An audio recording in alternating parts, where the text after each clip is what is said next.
Mesdames et messieurs, bonjour et bienvenue à cette autre édition de For You Matin sur For You Media Africa. La thématique principale autour du Burkina Faso, où les États-Unis apportent leur soutien au pays suite à l'attaque terroriste qui s'est déroulée, vous le savez, le 24 août dernier dans la localité de Barsologo et qui a malheureusement fait des victimes et des blessés évacués à Kaya, Washington, dans une sortie, condamne et réitère son soutien au Burkina dans la lutte contre le fléau du terrorisme, selon les déclarations, alors que les relations entre l'AES, dont fait partie le Burkina Faso, sont assez tendues. On le sait, en mars dernier, par exemple, c'est le Niger qui dénonçait la coopération militaire avec les États-Unis, la jugeant illégale. L'on a alors observé un redéploiement de ces soldats américains dans certains pays africains. Et seulement, les relations restent assez tendues car les États-Unis sont accusés entre autres d'entretenir le flou quant à la situation sécuritaire dans le Sahel et précisément pour le cas de ce matin au Burkina Faso. Washington, pompiers ou pyromanes, en tout cas la question se pose. Les États-Unis ont fermement condamné donc mardi ce qu'ils ont qualifié d'attentat terroriste perpétré à Barsologo, et Washington réitère qu'il continuera à soutenir le Burkina Faso dans la lutte contre ce fléau. Eh bien, que dire de cet appui ou de ce soutien? Est-ce une porte pour Washington de revenir encore un peu en force au Burkina Faso? Alors, dans l'AES, comment Washington compte-t-il soutenir Ouagadougou dans cette lutte contre le terrorisme? Et surtout, bien sûr, à quoi jouent les États-Unis? On en parlera dans cette édition en thématique principale.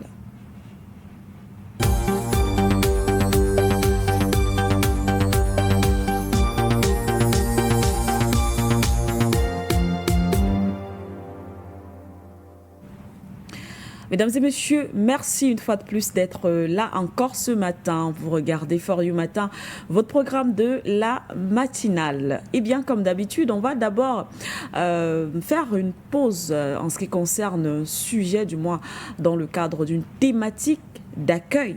Eh bien, on va parler de ce qui s'est passé il y a encore seulement 3-4 jours du côté à Tokyo, bien sûr au Japon. Nous parlerons de cette altercation qui a fait le tour du web et bien sûr de certains médias. C'était vendredi dernier. On parle de cette bagarre musclée entre les diplomates algériens et marocains. Eh bien, c'était lors d'une réunion préparatoire à la conférence internationale sur le développement de l'Afrique à Tokyo, au Japon. Une scène surréaliste qui s'est déroulée sous les yeux abasourdis des participants. Un délégué marocain, apparemment mécontent par rapport à la présence d'un représentant de la République arabe saoudite, eh bien, s'est jeté sur la table, semble-t-il, pour arracher le chevalet portant l'inscription Saudi République, alors qu'un diplomate algérien était lui également à cette table, ce qui a entraîné une bagarre assez violente quand même. On verra tout à l'heure les images, les différents reportages à propos de ce sujet ou alors de cette actualité. Du moins, un sujet qui nous ramène ce matin au cœur du conflit, entre autres du Sahara occidental, même si certains estiment et pensent effectivement que cela dévoile cette réelle tension qui existe aujourd'hui entre ces deux États, et pourquoi pas en ce qui concerne également la question du Sahel, bien sûr des États de l'AES, on le sait, où l'un est accusé par l'autre, précisément l'Algérie, est accusé par le Maroc de soutenir d'une certaine façon les terroristes qui sévissent dans cette partie de l'Afrique, et l'Algérie qui accuse le Maroc d'être de connivence avec certaines puissances occidentales pour ternir son image dans la sous-région. De toutes les façons, on en parle avec nos invités ce matin. On va d'abord leur permet de dire bonjour. Albert Anatola ici, bonjour et merci d'être là ce matin.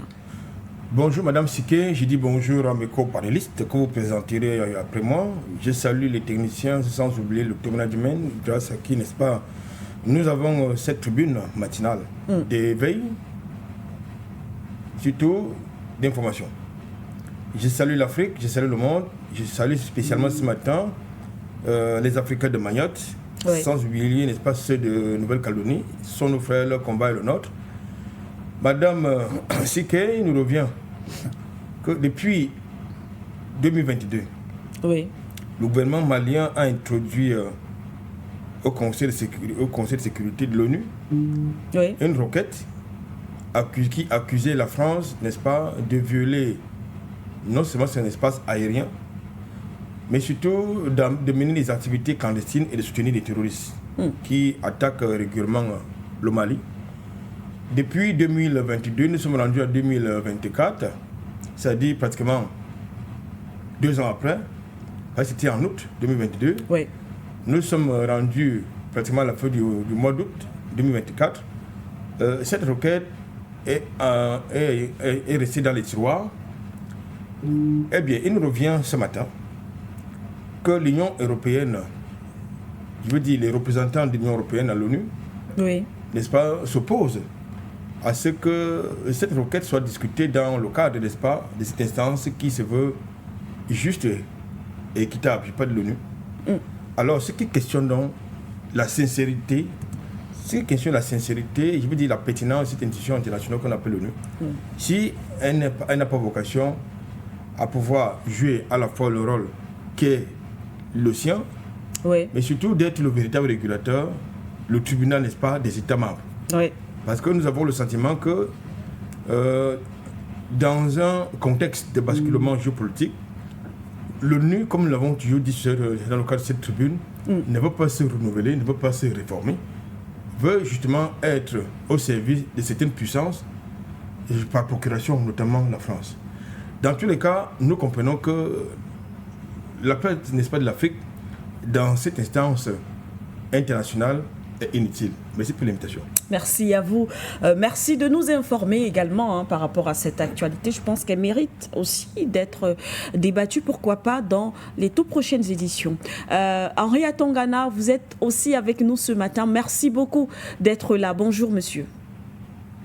Bonjour, madame. C'est moi qui vous remercie de m'inviter, de participer à cette messe panafricaniste dans laquelle on espère exorciser l'Afrique du néocolonialisme. Je dis bonjour au frère Albert Anatole Haïssi, avec qui j'ai le plaisir d'être sur le même plateau.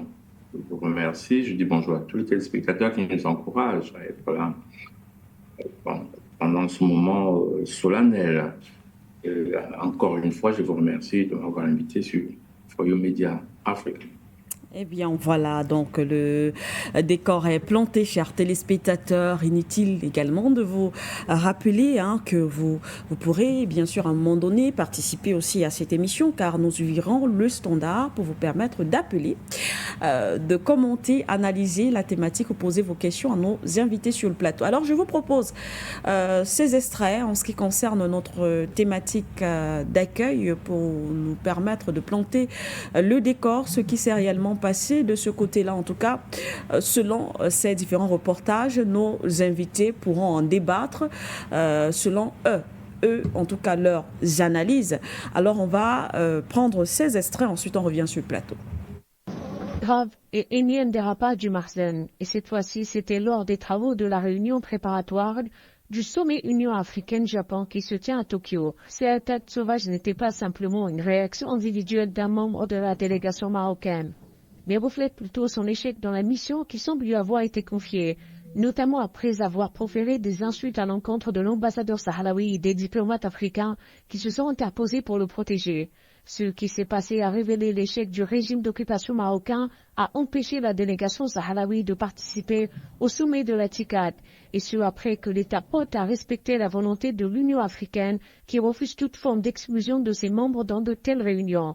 Le diplomate sahraoui a qualifié cet acte de comportement de voyou de la part des diplomates marocains, car il s'agit là d'une preuve manifeste de leur échec et de leur fuite en avant face à la lutte juste du peuple sahraoui et à la présence de la République sahraoui aux côtés de l'occupant marocain dans de tels forats internationaux, en dépit de toutes les tentatives désespérées du Marsden pour faire obstacle.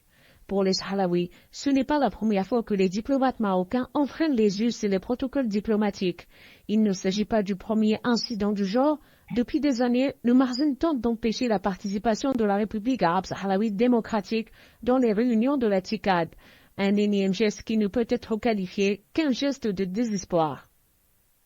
Équipé d'un faux passeport et d'un badge de la délégation algérienne, un membre du Polisario a réussi à se glisser discrètement dans la réunion préparatoire du sommet de la TICAD.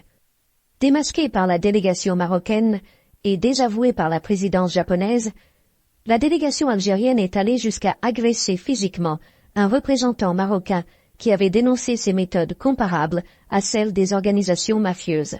Alors que le diplomate marocain tentait simplement de retirer la pancarte apportée par un membre du Polisario, un agent algérien l'a violemment attaqué par derrière et l'a brutalement immobilisé au sol lors du sommet de la TICAD. En réaction à cet incident, les autorités japonaises ont réprimandé l'ambassadeur algérien en poste à Tokyo, en insistant sur le fait que toute tentative d'introduire des éléments non reconnus dans le cadre officiel du sommet est inacceptable et va à l'encontre des principes de la diplomatie japonaise. Faute de compétences diplomatiques, les diplomates algériens en viennent à utiliser la force physique pour faire avancer leur agenda. Malgré la déclaration officielle du Japon affirmant que le Polisario est persona non grata, l'Algérie persiste à défier le pays hôte. Cette situation évoque le fiasco de la 8e édition de la TICAD, tenue en Tunisie. Eh bien voilà, merci à la réalisation pour ces différents extraits qui nous permettent bien sûr de planter le décor. On va commencer avec vous, Albert Anatola, ici sur cette thématique. Vous avez d'ailleurs l'habitude de dénoncer effectivement cette situation en ce qui concerne le Sahara occidental. Il y a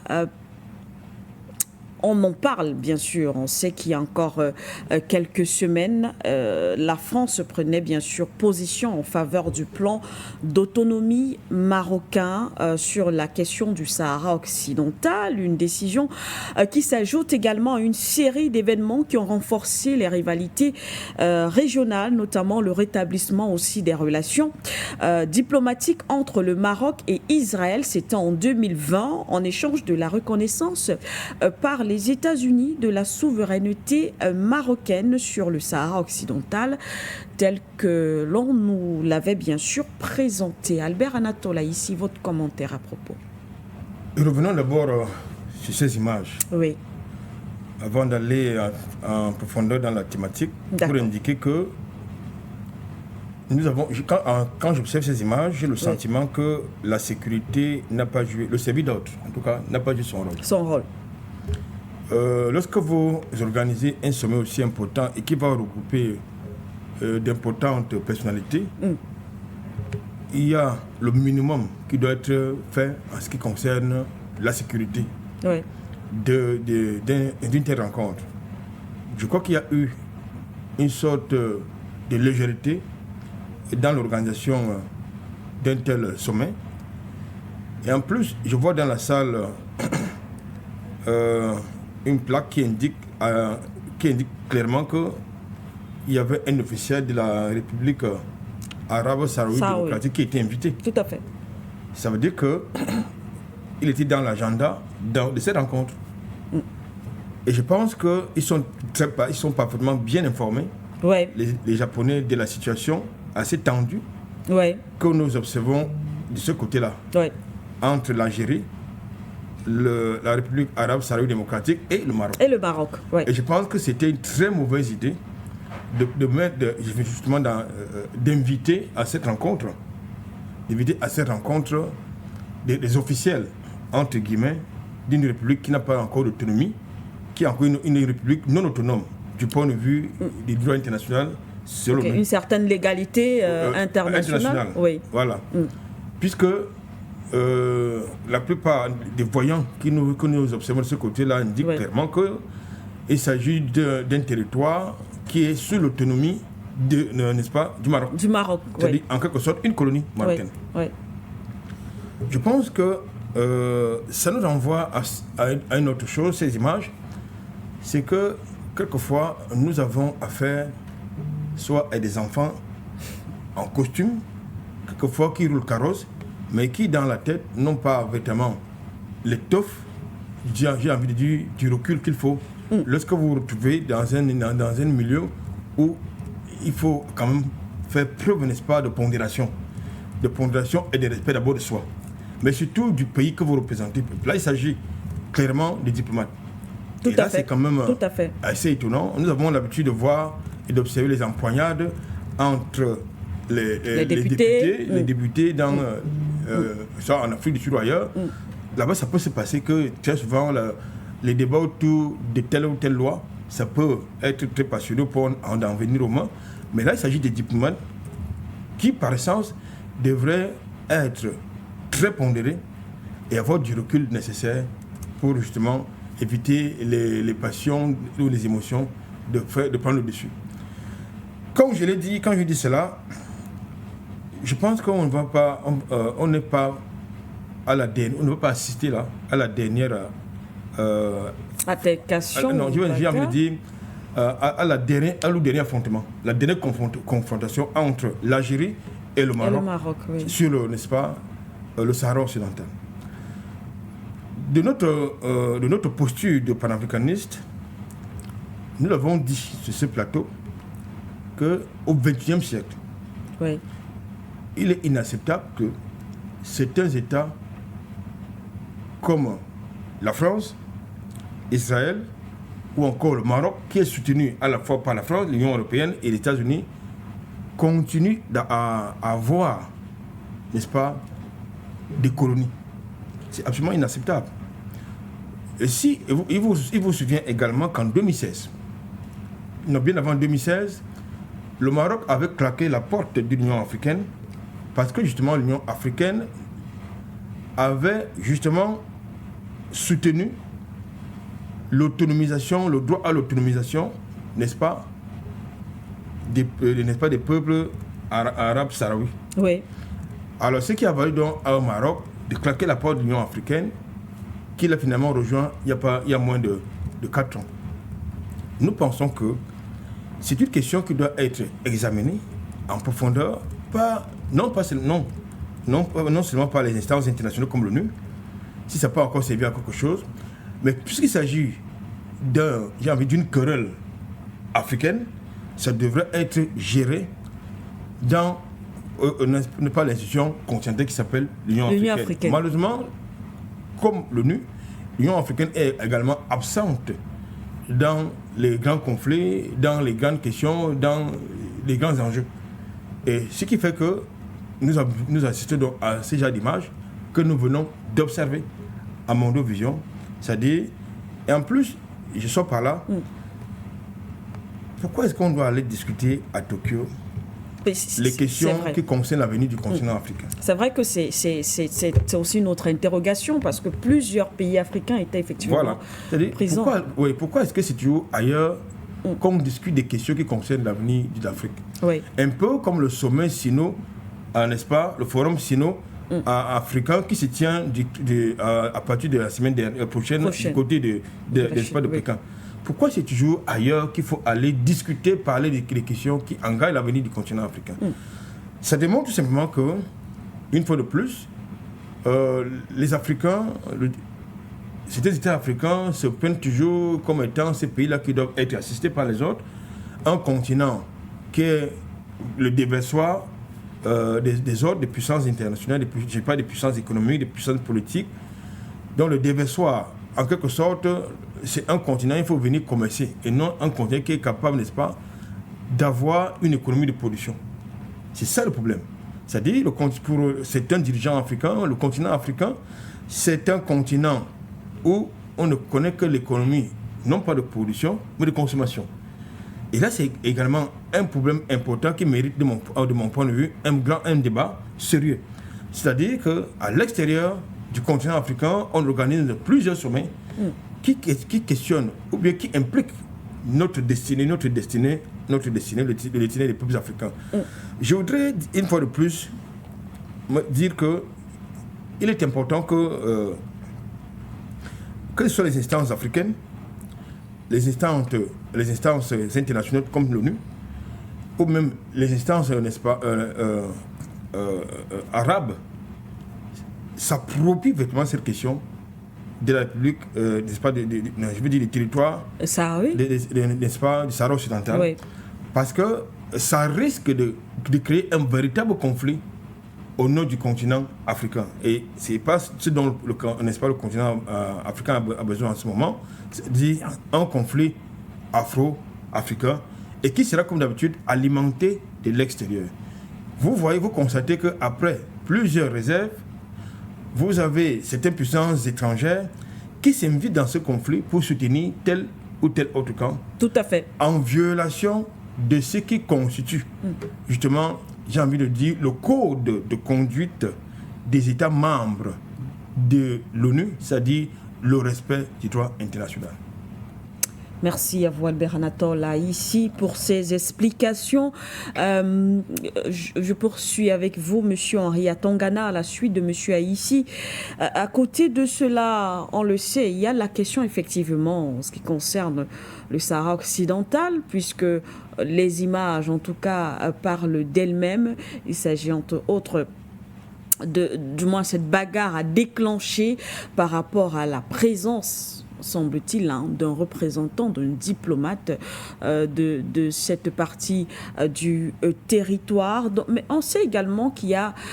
les analystes pensent que cela cache un autre problème, en faisant référence à cette guerre qui se joue aussi dans le Sahel. On le disait tout à l'heure à l'entame. Le Maroc accuse par exemple l'Algérie via divers moyens de protéger les terroristes qui attaquent précisément au nord du Mali, pendant que l'Algérie accuse le Maroc de travailler en complicité avec certains États, dont la France, les Émirats ou encore Israël, dans une propagande afin de ternir l'image d'Alger dans la région. Alors, qu'est-ce que vous en pensez, Monsieur Henri Atongana, au regard de ces images que nous venons de visionner et de l'actualité internationale? Oui, sur la forme, les images sont un peu surprenantes parce que ce n'est pas la première fois que ça arrive, contrairement à ce qu'on pense. Même sous cette forme-là, sur forme d'affrontement physique. Sur le fond, c'est un vieux problème. Ce problème n'est pas nouveau. C'est un problème qui date depuis les décolonisations. Le problème des frontières entre le Maroc et l'Algérie. C'est très, très nouveau. Et ce problème, il a eu un point culminant pendant la guerre des sables. Il y a eu une guerre qu'on a appelée la guerre des sables en 1963 entre l'Algérie et le Maroc sur ce problème des frontières. Parce que pour que je situe bien les gens. Et à ce moment-là, le problème a été postposé. Postposé en attendant l'indépendance de l'Algérie. Et ça veut dire, OK, d'accord, on va régler ça quand l'Algérie sera indépendante. À l'indépendance de l'Algérie, je crois que c'est Ben Bella qui a dit « Niet, je ne veux pas… » Je vous résume la situation, évidemment. Hein. Je ne vais pas vous raconter toute la guerre des sables. Madame Larbaoui, si elle était là, elle aurait mieux expliqué que moi. Donc, bref, là, le problème va se poser, c'est-à-dire « Niet, je ne veux pas négocier ». En réalité, la France avait déjà proposé d'exploiter cet environnement du désert qui est plein de ressources avec le Maroc. Le Maroc en a informé son frère algérien. Et ils se sont dit, OK, on va poser le problème à l'indépendance de l'Algérie. Parce que le Maroc, lui, il était déjà indépendant. Et à l'indépendance de l'Algérie, je crois que c'était Ben Bella qui va dire, niet, moi, l'Algérie est une et indivisible. Et ils sont allés essayer de trouver un terrain d'entente chez Modibo Keïta. Ça vous souvenez. Donc les tensions étaient vives. Ils sont arrivés à une guerre, un affrontement avec plusieurs morts, ce qu'on appelait la guerre des sables. Le problème n'a jamais été résolu. Ce problème des frontières, et c'est ce problème-là qui va d'abord, il va s'apaiser un peu à ce moment-là, mais il va encore, comme vous l'avez bien dit pendant votre échange avec Triple A, quand les accords d'Abraham sont signés, le problème va encore s'amplifier. Les accords d'Abraham, c'est-à-dire Israël et le Maroc. Donc là, ça va encore être pire. Mais c'est pas tout. Après, après ça va s'apaiser plus ou moins. Mais enfin, le problème du Sahara occidental n'a jamais été vraiment trouvé. Schématiquement, il y a le Front Polisario qui est soutenu par l'Algérie et le Maroc qui revendique ce territoire comme lui appartenant. Oui. C'est ça que ça veut dire. C'est ça le truc. Non. Et alors, qu'est-ce qui va se passer à ce moment-là? Ce qui va se passer, c'est qu'au-dessus de là, les tensions vont s'accroître. Normalement, les problèmes du gaz. Je vous en parlais dernièrement. Le problème du transaérien, de ce gazoduc qui allait de l'Algérie et alimentait l'Espagne et le Portugal. Et il passait par le Maroc et le détroit de Gibraltar. Et c'est ce qu'ils ont appelé le gazoduc méditerranéen. Et puis il y a un autre qui passait par c'était le gazoduc qui passait par le détroit de Gibraltar en traversant le Maroc. Et puis il y a le méditerranéen qu'on a construit parce qu'il y a je crois 3 ans, l'Algérie va arrêter de faire passer le gaz par le Maroc. Tout en sachant que, je crois que le Maroc bénéficiait de 500 millions de mètres cubes par an, gratuits à titre d'indemnisation, et puis 500 millions encore à prix réduit, prix préférentiel, comme on dit dans le monde du marketing. Il faut savoir que ça n'a pas été renouvelé par l'Algérie. Et là, ça a créé de vives tensions. Et à ce moment, l'Algérie, qui veut continuer et c'était aussi pour le problème du Front Polisario. Oui. C'est-à-dire le soutien du Maroc au Front. Le soutien de l'Algérie au Front Polisario et le refus du Maroc de reconnaître le Front Polisario. L'Algérie va ouvrir un autre gazoduc toujours pour alimenter l'Espagne, et ça qu'on va appeler le Méditerranéen gazoduc, pour alimenter l'Espagne et le Portugal, en fermant complètement et en créant de vives tensions énergétiques au Maroc. Et le Maroc va réagir en lançant le projet du gazoduc Nigeria-Maroc. C'est ce gazoduc Nigeria-Maroc qui doit longer les côtes ouest africaines, rentre par le Sahara occidental et arrive au Maroc. Et alors le Maroc, lui, compte alimenter l'Europe par l'ancien gazoduc qui venait d'Algérie, passant par le Maroc et allant en Espagne. Et vous comprenez très bien que le gazoduc marocain est concurrentiel au gazoduc algérien. Et ça, c'est il y a 3 ans. Et ça a ravivé violemment les tensions. Très bien. Dès que vous avez dit ça, comment ils font pour lutter concrètement? Vous avez des éléments en défaveur de la construction du transaérien, c'est-à-dire le gazoduc Niger-Algérie, qui passe par la Méditerranée, puisqu'ils ont coupé celui qui passait par le Maroc. C'est-à-dire que les éléments qui étaient en défaveur de ce projet sont la menace des groupes terroristes. Oui. Boko Haram, Al-Qaïda au Maroc. Et en plus, les séparatistes Touaregs. Et là, vous comprenez très bien qu'on peut soupçonner le Maroc de soutenir ces terroristes pour que le gazoduc Nigeria, le transaérien Nigeria, Alger-Maroc ne se passe pas. Voilà pourquoi vous retrouvez ces problèmes de terrorisme où les uns s'accusent les autres de soutenir le terrorisme. Et c'est le gros problème. Et en même temps, l'Algérie n'est pas trop d'accord avec ce gazoduc qui va longer les côtes ouest de l'Afrique, mais qui va avantager quand même certains pays comme le Bénin. Il y aura la Côte d'Ivoire. Certains vont y puiser du gaz, d'autres vont injecter leur gaz pour aller en Europe. Et tout ça dans un contexte géopolitique où l'Europe a envie d'être un peu moins dépendante de la Russie. Ça vous rappelle la guerre en Ukraine et l'explosion des gaz. Voilà donc le schéma à peu près qui est placé et qui va donc raviver cette tension-là. Et c'est dans ce contexte-là que vous créez une conférence internationale et vous invitez des représentants du Sahara occidental, c'est-à-dire que ceux qui se constituent en République arabe sahraoui démocratique, alors que cette république n'a pas encore été reconnue par l'ONU. Et l'Union africaine, qui elle-même, l'Union africaine, entendons-nous de ce que c'est, parce que ça a eu deux statuts. Hein. Nous appelons tout ça l'Union africaine. Mais il y a eu un premier statut, un second statut, et voilà.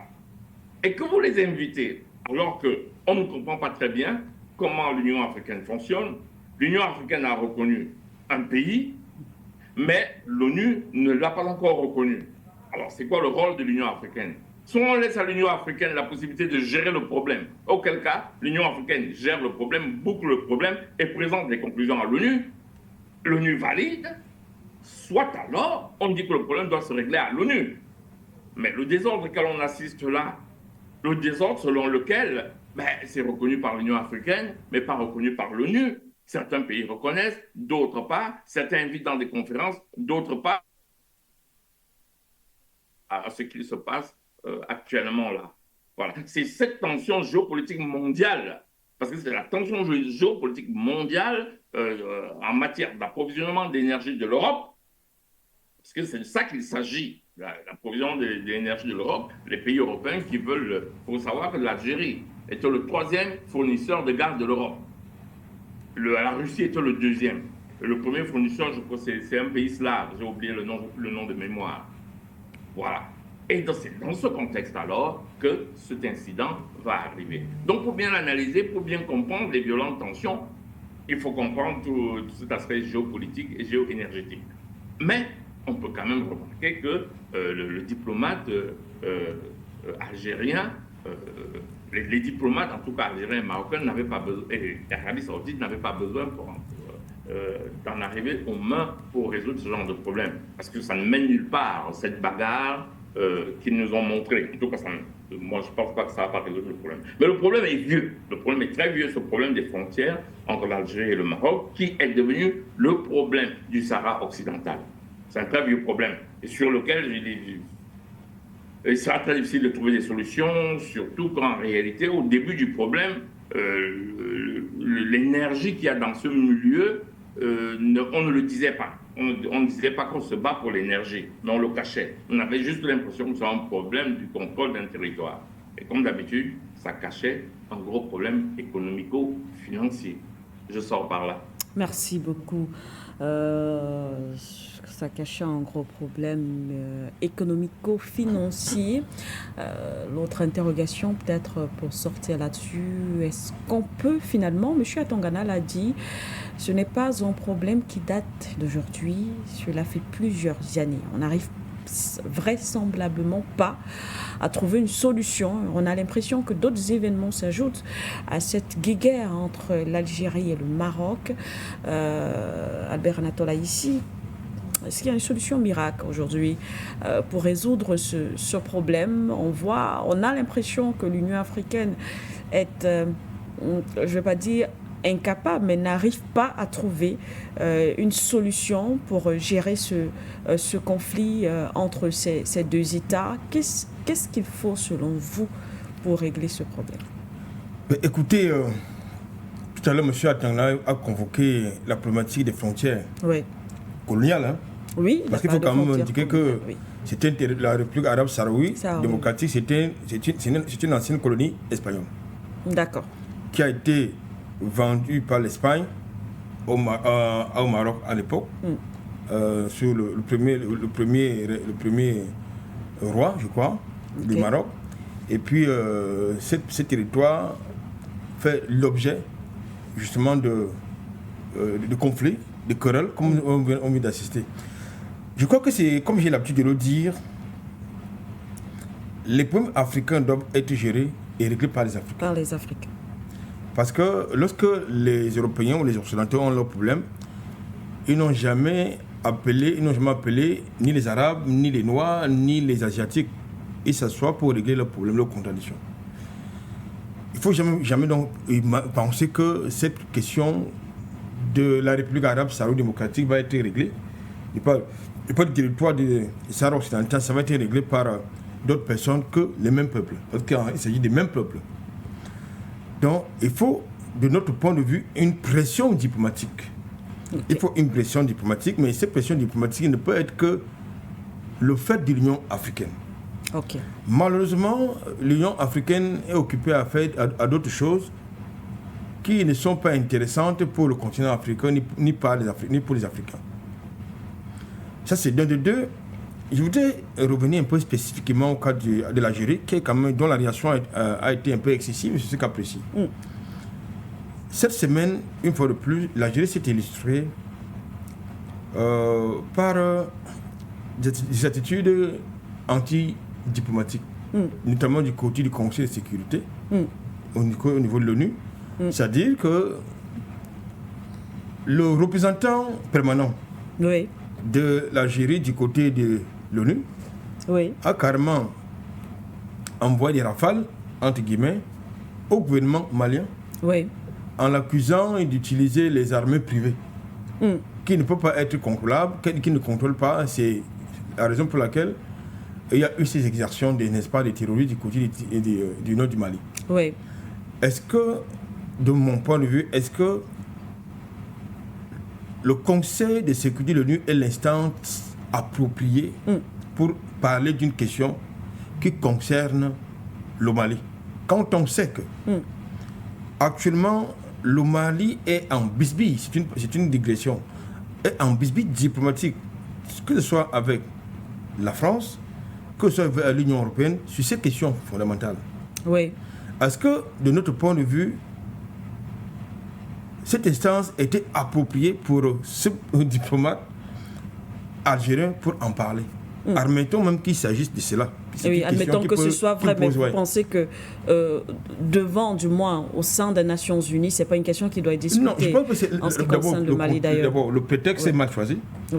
Parce qu'aujourd'hui, les Maliens sont en train de combattre une guerre asymétrique qui leur est imposée de l'extérieur. Et très souvent, pas même les amis de l'Algérie. Ça, il faut se le dire. Nous avons l'habitude de le dire ici que vous avez des terroristes, notamment des Touaregs, qui viennent de part et d'autre de la frontière.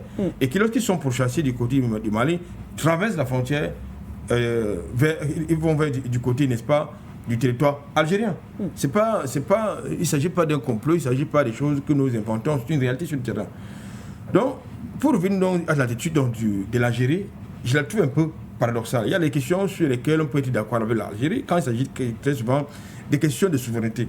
Mais quand il s'agit des questions de coopération, il y a quand même un hic. Maintenant, pour revenir à votre question, je pense que, tout à l'heure je l'indiquais, il faut absolument régler ce conflit. C'est un vieux contentieux.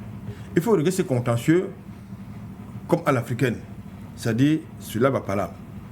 Ça ne doit pas être géré par les mondialistes qui ont d'autres agendas pour le continent africain.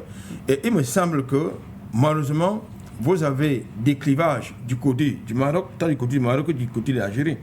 Vous avez le Maroc qui est soutenu par l'Union européenne et les États-Unis sur cette question. Et quand on voit les Yankees et l'Union européenne, quelque part, ça veut dire qu'il y a des pommes d'argent, c'est-à-dire le gaz, du pétrole, entre autres, c'est-à-dire les ressources stratégiques. Et ils font fi des intérêts des peuples autochtones du Sahara occidental. Et ça, c'est une problématique qui va davantage alimenter les tensions que nous observons à travers ces images que nous propose la réalisation. Il faut donc que, si cette instance africaine s'appelle l'Union africaine et peut nous servir à quelque chose, voilà un dossier important, comme tant d'autres sur le continent africain, notamment, n'est-ce pas, l'instabilité sécuritaire du côté de la RD Congo, les attaques terroristes du côté du Sahel, qui sont les dossiers, entre autres, qui n'ont jamais intéressé les dirigeants actuels, n'est pas de l'Union africaine. Quoi qu'il en soit, je pense qu'il faut, de notre point de vue, activer la diplomatie des deux côtés, tant du côté de l'Algérie que du côté du Maroc, parce qu'en réalité, cette guerre en réalité, va faire plus les affaires de la population internationale que les affaires des Algériens, des Marocains ou bien du peuple arabe sahraoui. Merci beaucoup. Albert Anatole, ici, on va ouvrir le thème principal de cette matinée avec M. Henri Atongana de l'autre côté. En ce qui concerne l'actualité au Burkina Faso, où Washington apporte son soutien à Ouagadougou en ce qui concerne les attaques de Barça-Logo, alors qu'on connaît aujourd'hui la nature ou alors l'état des relations entre un pays tel que Washington, du moins les États-Unis, pardon, et l'Alliance des États du Sahel. On sait d'ailleurs que les États-Unis sont soupçonnés, je préfère employer ce terme, sont soupçonnés effectivement aussi, du moins il y a plusieurs études et analystes qui accusent les États-Unis d'aider un peu les terroristes dans cette région du Sahel. De toutes les façons, les analystes sont là pour ça, pour en débattre et peut-être pour donner la vraie information. Mais l'on s'interroge aujourd'hui sur ce soutien effectivement de Washington, ce qui considère, en tout cas certains observateurs pensent que Washington joue là au jeu du pompier pyromane, car la situation d'instabilité profiterait effectivement à ces États occidentaux et précisément Washington qui semble, en tout cas qui perd pied avec également ses alliés tels que la France depuis l'arrivée des militaires au pouvoir dans cette partie du Sahel.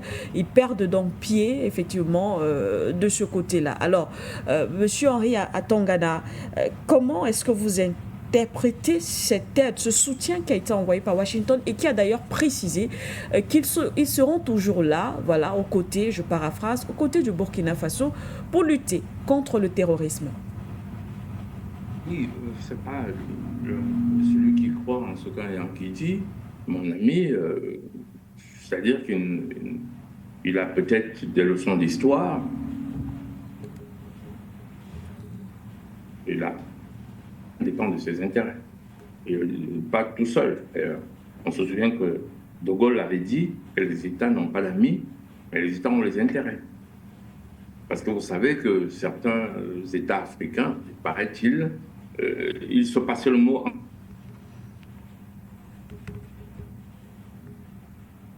Je ne sais pas si vous avez été en Europe.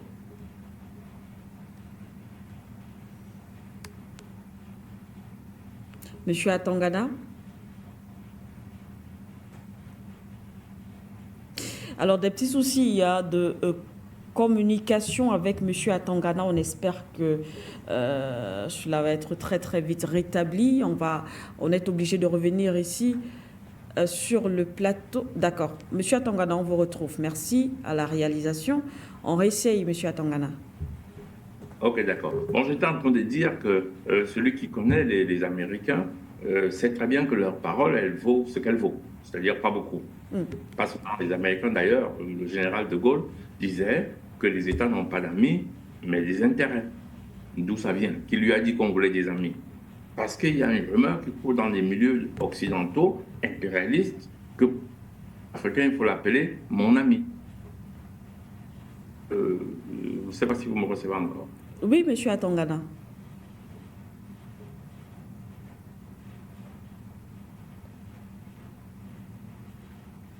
D'accord, on va laisser la réalisation peut-être de résoudre ce petit problème technique. La réalisation, vous essayez de voir s'il vous plaît avec M. Henri Atongana pour qu'on puisse l'avoir. Albert Anatole ici, on va d'abord poursuivre avec vous ici sur ce plateau en ce qui concerne la sortie de Washington qui apporte son soutien bien sûr à Ouagadougou. Écoutez, Madame Siké, je fais partie de ceux qui pensent que nous devons autonomiser nos armées pour assurer la sécurité des populations et de nos territoires. Et pour autonomiser nos armées, il faut se donner des moyens pour. Et dans le contexte, n'est-ce pas, des événements de Barça-Logo, autant pour moi, au Burkina Faso, vous avez plusieurs narrateurs qui indiquent que l'armée a fait preuve de défaillance de ce côté-là. C'est-à-dire, dans une zone instable, du point de vue sécuritaire, les populations ont été sorties pour aider l'effort de défense de sécurité avec le soutien des volontaires pour défendre la patrie à creuser les tranchées.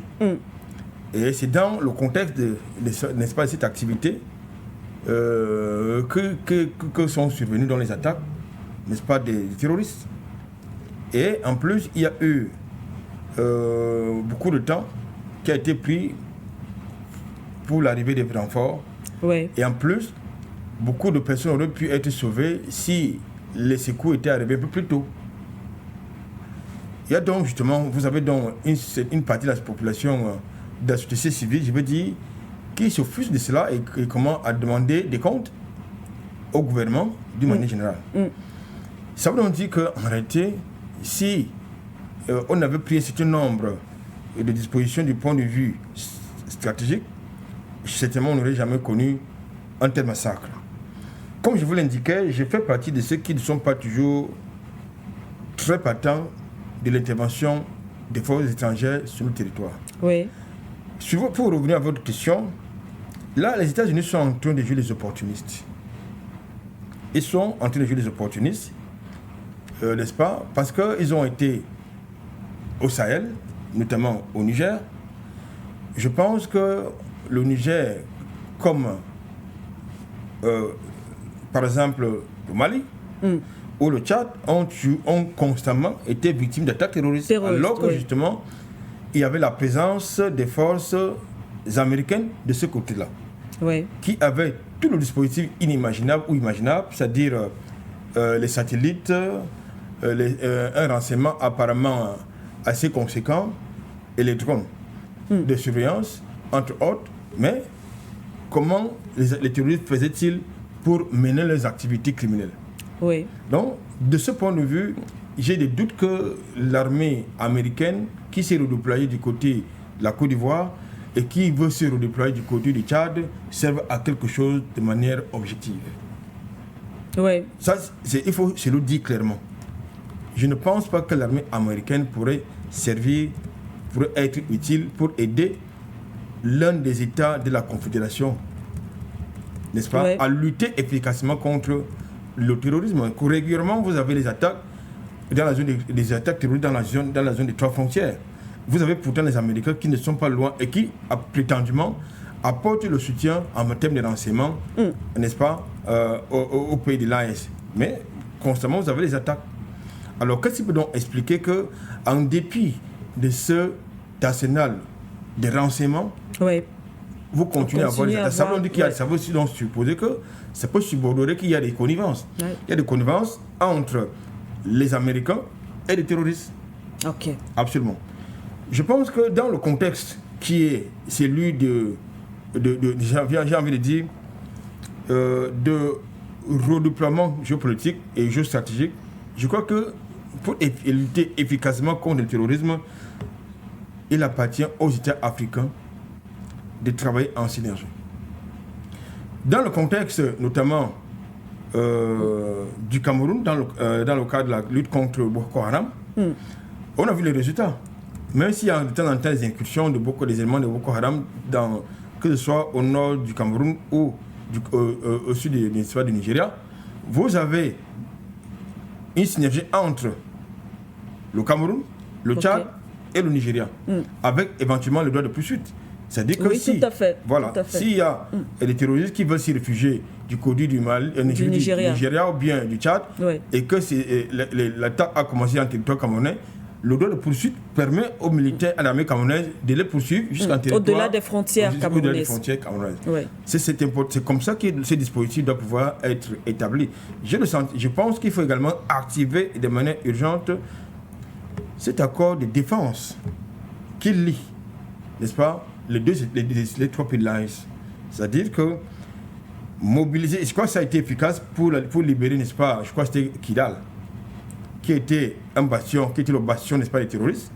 Cette synergie de l'AES en matière de défense a apporté les résultats. Ça a également apporté des résultats même au niveau du nord de Burkina Faso. Mais je ne sais pas pourquoi est-ce que du côté n'est-ce pas, ça ne fonctionne plus trop, ce dispositif. C'est-à-dire que régulièrement, il y a des attaques terroristes au Niger, au Burkina Faso et au Mali, comme par hasard. Comme par hasard, il y a comme une sorte j'ai envie d'attaques répétitives et récurrentes, n'est-ce pas, et qui fait beaucoup plus de victimes que par le passé. Les attaques, n'est-ce pas, des terroristes. Ça veut dire qu'il y a quelque chose quelque part qui ne marche pas. Ça dit, vous devez avoir certainement dans les parages une armée étrangère qui fournit des renseignements aux terroristes et qui travaille avec les terroristes. Ça a été dit dans le contexte malien, ça a été répété dans le contexte du Nigérien. Je crois que ça doit également être le cas dans le contexte burkinabé. C'est-à-dire que vous avez des terroristes qui tendent les embuscades et qui connaissent exactement les positions et les activités de déploiement des forces de défense et de sécurité. Il faut donc faire très attention, c'est-à-dire être capable de pouvoir, parce que c'est ce qui fait la force, n'est-ce pas, des forces de sécurité lorsqu'elles sont opérationnelles, c'est le renseignement. Le renseignement prévisionnel. Et le renseignement prévisionnel, ce n'est pas qu'avec l'électronique, ce n'est pas que seulement avec les drones, c'est également avec la collaboration des populations locales. Parce que régulièrement, les terroristes se fondent n'est-ce pas, dans la masse et utilisent la masse comme bouclier. Comme bouclier.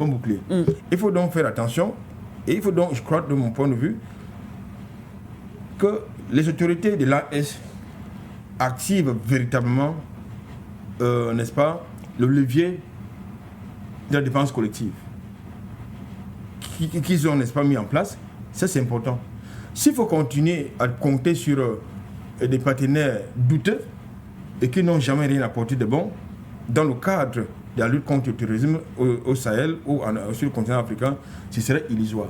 Ce sera également pour eux le prétexte de rester pour toujours sur le continent africain. Je voudrais quand même vous rappeler, je sors par là, que la France, par exemple,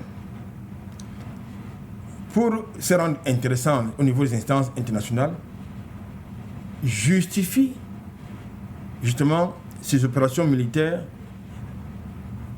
pour continuer, n'est-ce pas, à penser que c'est une puissance.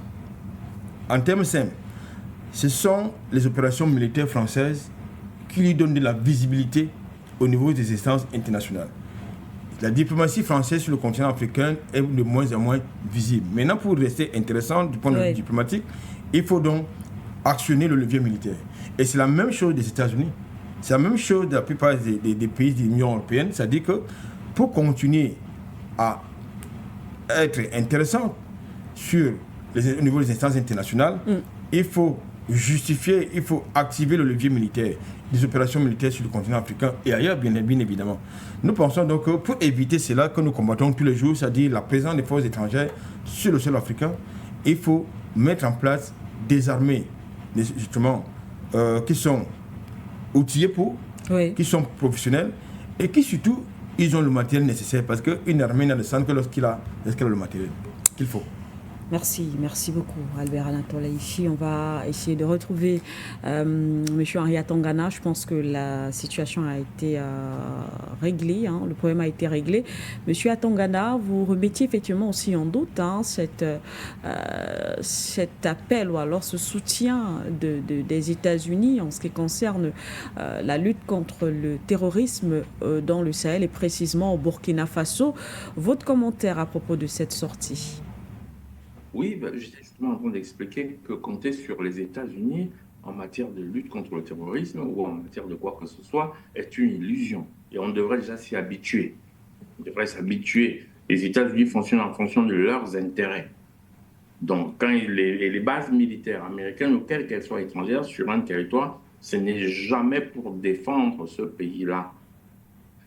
Dites-moi où les bases militaires étrangères ont combattu le terrorisme et vaincu en Afrique. Nulle part. Les seuls pays qui ont pu vaincre le terrorisme à plus ou moins moyen terme sont le Cameroun, en collaboration avec le Tchad et le Nigeria. Monsieur Albert Anatole Haïti en parlait. Oui. Mais on oublie très souvent que le protocole que le Cameroun a eu avec le Nigeria pour poursuivre les terroristes n'a pas été eu facilement. Pendant tout le règne de M. Goodluck Jonathan, il refusait qu'on poursuive les terroristes de Boko Haram sur le sol nigérien. Et eux ne faisaient rien. On oublie ça. C'est quand Buhari arrive que ce protocole est signé. Pourquoi est-ce que je le rappelle? Les mêmes choses se reproduisent dans d'autres pays. C'est-à-dire qu'il suffit qu'un chef d'État soit influencé par une puissance étrangère pour ne pas signer un protocole de poursuite. Maintenant, pourquoi ce chef d'État ne signe pas ce protocole? Là, pour entrer dans la géopolitique locale. Là, vous êtes dans la géopolitique locale, c'est-à-dire que vous devez analyser les paramètres locaux pour comprendre pourquoi les terroristes.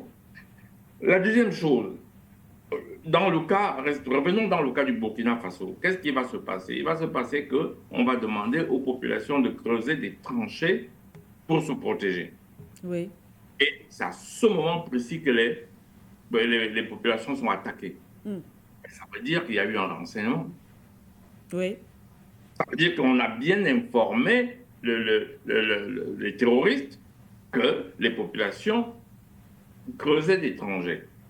La deuxième chose, c'est que, et ça c'est le reproche que je vais faire à l'armée du Burkina Faso, c'est-à-dire qu'ils n'ont pas anticipé de la dangerosité de l'acte. Parce qu'ils pensaient que ça allait juste anticiper en creusant des tranchées. Oui. Mais ils sont surveillés par satellite. Les populations sont surveillées par satellite 24 sur 24. Donc on a donné l'information aux terroristes et ils ont attaqué. Pourquoi les forces armées arrivent tard? Mais parce qu'elles n'ont absolument pas anticipé ça.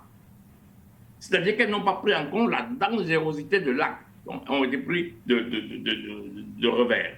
Donc, une action comme celle-là, dans ce contexte, même ça, on aurait dû rapprocher les forces de sécurité pour les surveiller et les surveillances par drone. Ça ne serait pas arrivé. Rien qu'en surveillance électronique. Ça ne serait pas arrivé. Mais c'est toujours ça la difficulté dans une armée. Ils n'ont pas, parce que c'est la première fois que ça arrive, ils n'ont pas pu anticiper que ça peut être arrivé. Donc ils se sont dit, ils vont creuser, les étrangers vont revenir en prévision des autres attaques terroristes. Et l'ennemi qui avait l'information a attaqué. Il faut bien savoir que les ennemis ont des informations. Ces puissances-là ont des satellites qui vous surveillent 24 heures sur 24 et qui regardent les mouvements au sol. Et je peux vous dire qu'aucun de ces pays-là ne veut lutter contre le terrorisme. Parce qu'en claquant dans les doigts, ils sont capables de détruire un pays, la Libye, l'Irak, et vous croyez vraiment qu'ils ne sont pas capables de détruire les terroristes? Les terroristes existent. Les terroristes existent parce qu'ils sont financés. Les terroristes existent parce qu'ils sont armés. Les terroristes existent parce qu'ils ont le renseignement. Et comme il n'y a aucun terroriste qui a un satellite, vous comprenez très bien qu'il faut qu'un pays ait un satellite pour qu'il donne l'information aux terroristes. Ça, si vous voulez faire la lutte contre le terrorisme en négligeant ces aspects, ça va arriver. Et c'est ça qu'il faut faire. C'est-à-dire, ce qu'il fallait faire, c'est évidemment creuser ces tranchées. Je ne dis pas non. Oui. Mais au moment de ces opérations, les forces armées auraient dû être là en accompagnement du projet, en embuscade. Et avec des drones. Rien qu'avec des drones de surveillance. À ce moment, tout l'espace qui entoure les endroits où on creusait les trucs aurait dû être surveillé en permanence. Ça ne serait jamais arrivé. L'armée, parce qu'ils ont les drones déjà pour ça, ils ont des drones qui ne demandent pas d'avoir un satellite, parce que c'est une opération pointue. C'est ça qu'on appelle la stratégie. Une opération pointue, non, c'est une opération locale. Voilà, et ça c'est le reproche. On ne peut pas leur faire le reproche, ça ne leur était jamais arrivé, donc ils ont été pris de court. Et il faut bien savoir que dans l'art de la guerre, l'adversaire doit toujours vous surprendre. L'adversaire doit être imprévisible pour que ça marche. Ce sont les bases de l'art de la guerre. Et quand vous posez des actes, vous devez anticiper. La deuxième chose, c'est que les pays comme le Burkina Faso et tous les pays africains doivent réintégrer le service militaire obligatoire. Je dis bien civil, le service militaire civil obligatoire. Pour que des civils sachent au moins ne pas paniquer, s'organiser devant une attaque terroriste. Je dis bien au moins ça, parce que si vous êtes capable de vous organiser devant une attaque terroriste, vous mettez du délai entre l'attaque et le moment où les forces de défense viennent à votre secours. Nous sommes des pays menacés par le terrorisme. Et ce n'est pas le terrorisme, ce sont les impérialistes qui mettent les terroristes. Les terroristes, c'est un alibi.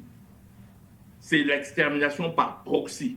Et je vous assure, les impérialistes ont de l'expertise en matière d'extermination de continents. Madame Siké, vous n'êtes pas sûr que dans un siècle, il y aura encore un noir sur le continent africain. Vous sursautez? D'accord. Quelques siècles avant, on aurait dit ça à un Amérindien, il aurait sursauté. Aujourd'hui, quand vous dites un Américain, vous voyez un impérialiste caucasien arriver devant vous. Mais pas un natif de ce sol. Et vous croyez que c'est leur seule expérience? Dites un Australien. Quand vous dites Australien aujourd'hui, vous voyez quoi arriver devant vous? Un Caucasien.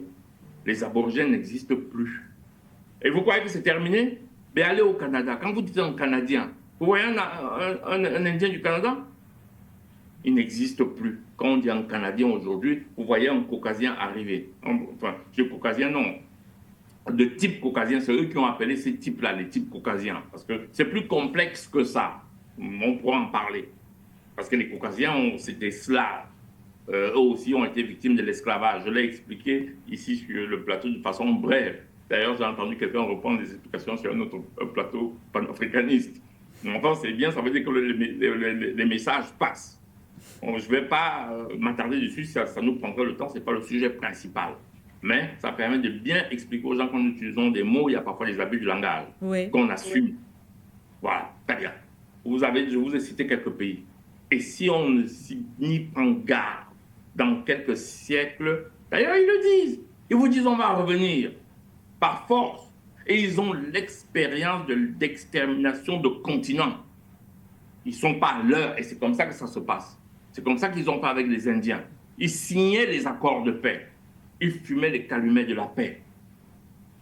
Et les Indiens y croyaient jusqu'à leur extermination totale. C'est ça qui se passe au Burkina Faso.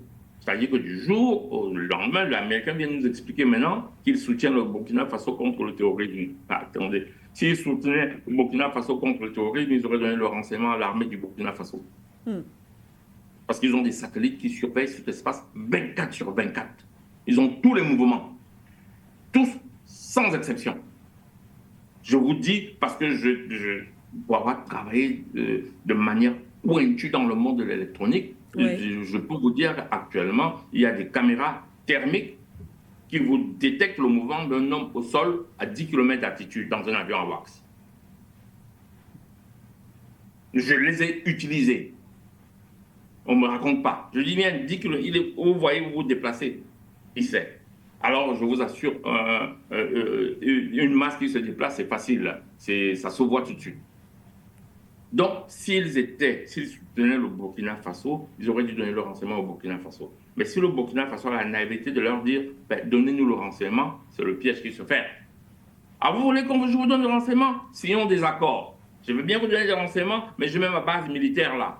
Sauf qu'aucune base militaire étrangère sur aucun sol n'a sauvé aucun pays depuis que l'histoire est histoire. Il faut être naïf pour penser qu'une base militaire étrangère sur votre pays vient vous sauver. Il n'y a que l'Africain qui est assez naïf pour penser qu'un autre viendra le sauver. Et ça n'a jamais existé dans toute l'histoire. Vous pouvez aller dans l'histoire depuis 2000 ans avant Jésus-Christ. Et on y croit. Le phénomène de faire partir les bases américaines et étrangères de façon générale, c'est un phénomène de prise de conscience qui devrait être beaucoup plus collectif que ça, qui devrait s'amplifier. Dommage. Il y en a certains qui nous les ramènent des bases militaires. Je sors par là. Merci beaucoup, Monsieur Henri Atangana. Merci infiniment pour cette analyse. Eh bien, on va prendre notre premier téléspectateur. On va essayer de faire un peu vite au standard, vu le temps qui nous reste avant de revenir sur le plateau, pour peut-être sortir aussi de cette émission. Mais on va quand même permettre à nos téléspectateurs aussi de dire un mot sur les différentes actualités présentées ce matin. Monsieur Abdoulaziz, je pense, Monsieur Aziz, depuis le Togo. Bonjour, Madame Siké Doumbé. Oui, monsieur, bonjour. Bonjour à tous les panels. Tout d'abord, revenons vraiment. Je vous félicite sur le plateau. Soyez bénis toujours pour le travail que vous faites chaque jour pour nous. Je salue Albert Aïssi, Harry Atangana. Je vous salue aussi. Et je salue aussi les techniciens. Et en dehors de ça aussi, je salue le patriarche Paul Biya. Et revenons vraiment au sujet essentiel de ce matin. Le premier sujet parle de la bagarre musclée entre les diplomates algériens et marocains à la conférence de Tokyo. Vous allez voir que c'est un fait qui se passe et ce n'est pas une fois et non 2 fois. C'est un fait qui se répète chaque fois. Et j'appelle ce sont des actes farfelus, des actes animaux que ces dirigeants ou ces diplomates cessent de... Excusez-moi les termes, aujourd'hui mes termes seront un peu durs. Excusez-moi ces termes, Madame Siké. C'est-à-dire que, à la conférence, il représente la figure africaine. Ça c'est une honte. Il veut montrer à la face du monde, montrant vraiment que nous sommes des animaux. Je ne l'accepte jamais et je ne l'accepterai jamais. Et je sais que tous les panafricains ne l'accepteront jamais que nous montrons cette phase à l'international. Ce n'est pas bien. Revenons maintenant. J'aimerais appeler ces diplomates à revenir à la région. Qu'ils soutiennent, qu'ils ne soutiennent pas, nous savons la vérité. Nous savons la position de l'Algérie par rapport à la base militaire, à la base terroriste qu'ils soutiennent. Nous le savons. Quel qu'en soit tout ce que la dame vient sur le plateau pour dire, nous savons la vérité. Quel qu'en soit tout ce qu'elle donnera comme preuve ou qu'elle donnera comme discussion, nous savons la vérité. Et j'interpelle tous les Africains à savoir qu'aujourd'hui, nous savons. Et aujourd'hui, la dame ne va pas accuser. La vérité est déjà sortie. Ok. Revenons maintenant au soutien de Ouagadougou par rapport aux USA. Et Madame Siké, vous savez quoi? Est-ce qu'on peut appeler celui qui finance les terroristes pour venir vous aider? Si aujourd'hui les USA viennent pour dire qu'ils veulent nous aider, qui ont financé ces terroristes? Lorsque le Mali a porté une plainte au niveau des Nations Unies sur la France, qui ont bloqué, c'est les États-Unis. Aujourd'hui, la France a perdu la face en Afrique. Les USA sont venus maintenant au secours de la France pour jouer maintenant. Avant, c'est la France qui représentait les États-Unis. C'est la face cachée des États-Unis en Afrique. C'est la France. Aujourd'hui, la France est en train de perdre toutes les forces. Elle est en train de perdre sa force. Maintenant, les USA viennent maintenant pour jouer vraiment ce rôle-là. Il faudrait que les dirigeants africains, tous les dirigeants africains reviennent vraiment à la raison. Nous les interpellons. Ce n'est pour rien que chaque fois on les interpelle. C'est pour sauver eux-mêmes leur vie et sauver la vie de tous les patriotes africains. La vie humaine est très chère. On ne peut pas acheter une vie avec de l'argent. L'argent est très petit, qu'on puisse imaginer. Donner à quelqu'un et trancher la vie d'un être humain. J'aimerais vraiment interpeller tous les terroristes qui sont en train de menacer que ce que nous sommes en train de préparer d'une manière ou autre sera vraiment pitiable pour eux. Nous n'allons pas laisser les États-Unis venir nous aider. Nous savons qui ils sont. Et je sais que même lorsqu'ils sont venus dire, eux-mêmes ils ont honte. C'est pour appeler la population africaine pour dire que nous sommes venus pour les aider, mais ils ont refusé.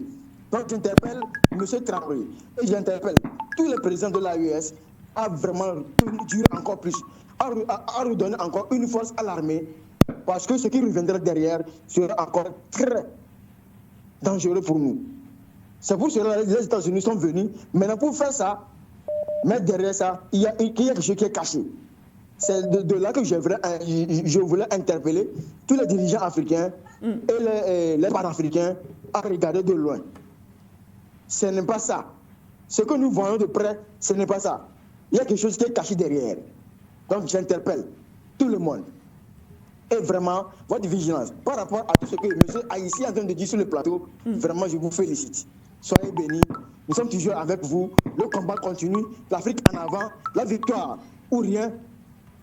Et comme aujourd'hui, nous disons, la victoire ou rien, nous allons toujours gagner.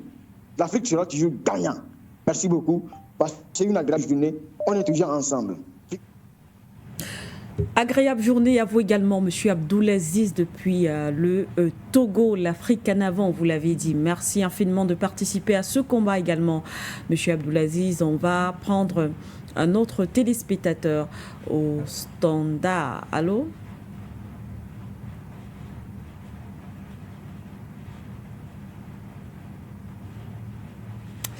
Alors, on va essayer, je pense qu'on doit avoir M. Peter au standard. On rappelle, effectivement, les numéros de téléphone sont affichés au bas de votre petit écran à la maison. Vous les composez tout simplement.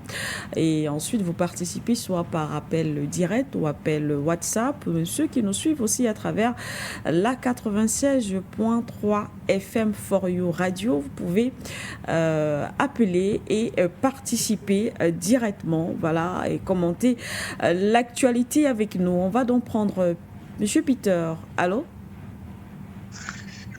Bonjour Madame Siké, merci beaucoup au call center. Je salue l'invité, y compris M. Tagana, pour cette brillante intervention. Je veux être très bref, en même temps expliquer ma conception par rapport aux thématiques. La mafia qu'on appelle l'Afrique reçue, les big pharma créent des espèces de virus. Ils créent et fabriquent des maladies. Je ne sais plus comment définir le mot maladie maintenant. Ils créent alors ces maladies en créant une sorte de panique et on vise encore le même continent africain pour lequel ils peuvent se frotter les mains dans leur gros business. C'est exactement ce que fait les États-Unis. La preuve, comment vous pouvez comprendre que la proposition des États-Unis survient juste après ce qui s'est passé au Burkina Faso? Beaucoup de points d'interrogation. C'est comme ça que fonctionne la CIA. Pour eux, l'objectif, c'est de ne pas perdre l'Afrique. La France s'est un peu démarquée, elle a échoué dans son plan. Et au Sénat américain, dans le Congrès, ils ont dit qu'il est hors de question de perdre le Sahel. Ils vont utiliser les moyens, quelle que soit la façon ça va porter. Peu importe, mais il faut à tout prix les pousser à pouvoir, les inciter à solliciter l'aide des États-Unis. Parce que si jamais ils ont perdu le Sahel, ça veut dire que toute influence, que ce soit les conflits qu'ils ont créés au Soudan, ce qu'ils veulent créer en Somalie et ce qu'ils ont créé en Libye, va être complètement mis à nu et on va découvrir le vrai rose. Actuellement, les agents de la CIA sont dans le Sahel. D'après les informations que j'ai reçues, ils ont déjà recruté des Burkinabés même pour pouvoir accompagner des zones avec beaucoup de dollars américains. Okay? Encore, je parle au gouvernement du Burkina Faso, je suppose qu'ils suivent vos émissions, de redoubler de beaucoup de vigilance parce qu'il y a des Burkinabés et même des corps habillés qu'on a utilisés. L'objectif, c'est de mettre un terme à l'existence de M. Ibrahim Traoré.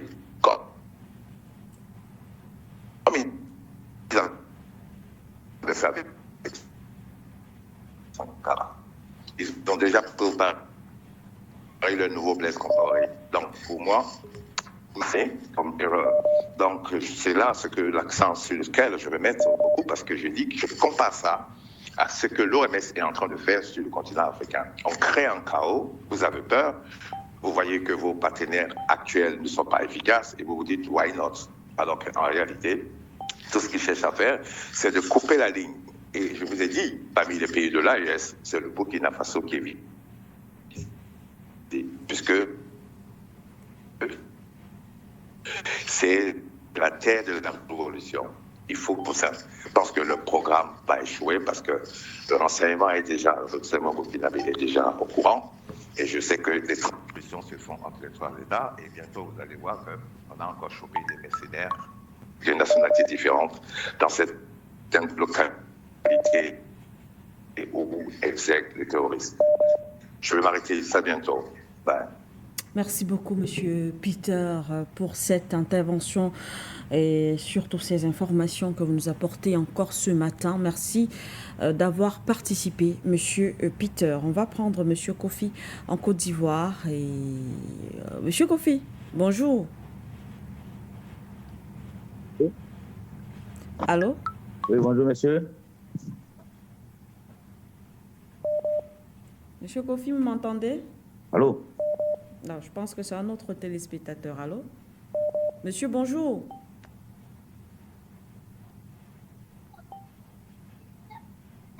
Allô? Allô? Oui, monsieur, bonjour. Allô?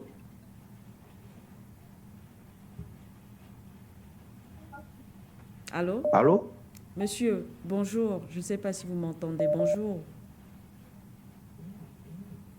Je suis en ligne ou bien je suis en attente? Ok, d'accord. D'accord, ok. Manuela Sike, bonjour. Bonjour, monsieur. Bonjour à monsieur Tangana et monsieur Albert ici aussi. Madame Sike, on ne va pas tourner de gauche à droite. Quand le Burkina est attaqué par les terroristes et que le Mali est attaqué par les terroristes, ça vient de la Côte d'Ivoire. Je suis Kofi, j'appelle de la Côte d'Ivoire. Pas avoir peur de le dire. Les terroristes sont formés à Abidjan ici, 43 Bimba. Et puis ils sont situés dans la forêt entre la Côte d'Ivoire et le Burkina et la Côte d'Ivoire et le Ghana. Quand ils sont attaqués, quand les terroristes attaquent ce qu'on appelle le Burkina et le Mali, la Côte d'Ivoire est responsable. J'ai dit, soit le Mali, le Burkina demandent le droit de poursuivre à la Côte d'Ivoire. Et désormais, quand ça va se passer, ils vont poursuivre les terroristes jusqu'à, comme on appelle, à leur dernier logement. Mais je ne peux pas comprendre pourquoi mon pays est comme ça. Hier, c'est le Burkina, c'est le Mali. Tu as été base aérienne de la rébellion et toi, tu as pris le pouvoir et tu vas contre eux maintenant. Pourquoi? Pourquoi l'homme peut être comme ça? Maintenant, je parle de ce que je connais. Je ne parle pas de ce que je ne connais pas. Hier, ceux qui ont fait la rébellion en Côte d'Ivoire, 70% est burkinabé, 30% est malien. Mais pourquoi aujourd'hui, c'est nous, on retourne, nous, tu sais, c'est nous, comme on appelle, le sudiste était au pouvoir et qu'ils ont combattu parce que, comme on refuse que le Nord, Ebdondi soit président. Aujourd'hui, c'est nous, on soutient le Burkina, c'est nous, on soutient le Mali. Et le pouvoir d'Abidjan est assis. Parce que c'est la France et Mme Dominique Ouattara qui dirigent la Côte d'Ivoire. Et M. Alassane ne peut rien faire pour défendre ses frères. Pourquoi? Pourquoi? J'ai dit, la proposition c'est quoi? Manuela Sike, hier on était sur le plateau, j'ai dit le mal se soigne par le mal. Je ne vais pas oublier ce mot-là. Le mal se soigne par le mal. Désormais, quand le Burkina serait attaqué, désormais, quand le Mali serait attaqué, qu'on laisse tout ça là, qu'on prend entre État et État, cette affaire des terroristes là-bas finie. On sait où viennent les terroristes.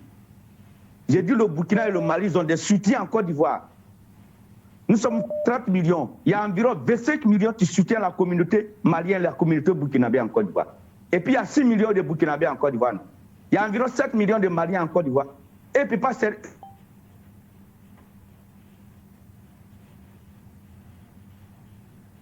Allô? peut pas rendre les réfugiés qu'Alassane a construit entre la Côte d'Ivoire et le Burkina. C'est les terroristes qui logent là-bas, ce n'est pas les Burkinabés réfugiés qui logent là-bas. Ibrahim Traoré, lui, il dit que ce n'est pas ça. Est-ce que ce n'est pas ça? Moi, je n'aime pas ça. Traoré, si tu n'es pas garçon, il faut te dégager, d'autres personnes vont venir libérer le Burkina. Si Ibrahim Traoré ne peut pas être comme on appelle libérer le Burkina, qui dégage, quelqu'un d'autre va venir libérer le Burkina. C'est quoi ça là? C'est quoi? Tiani est général, Assimi Goïta est colonel, lui, Traoré, il est capitaine. Est-ce que les 3 grades de l'armée ne sont pas réunis? Pourquoi il ne peut pas se mettre ensemble pour libérer le continent? Aujourd'hui, là, ces 3 grands militaires-là peuvent prendre toute l'Afrique de l'Ouest.